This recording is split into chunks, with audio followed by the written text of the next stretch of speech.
How to sign into DBS Bank Mobile Banking. Hello everyone, welcome to our channel Official Help Text. Now let's get started. Firstly, you'll need to download DBS Mobile Banking app. You can get this app easily from the App Store or Play Store. Open your App Store or Play Store. Now at the top, you'll find the search box. Just tap on it and type in there DBS and search for it. With that app will appear. Now open the app. Just install it. After completion of installation process, you can open the app. After you open the app, at the bottom you'll find the option of sign up and login. Tap on the option of login.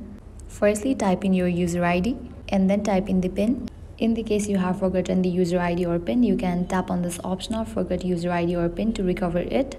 After you type in the user ID and PIN associated with DBS Banking, you can tap on the option of login. With that, you will be logged into your DBS Mobile Banking app. I hope now you guys are clear about how to sign into DBS Bank Mobile Banking. This was all for this video. If you guys find this video helpful, make sure to like, share and subscribe to our channel. Thank you.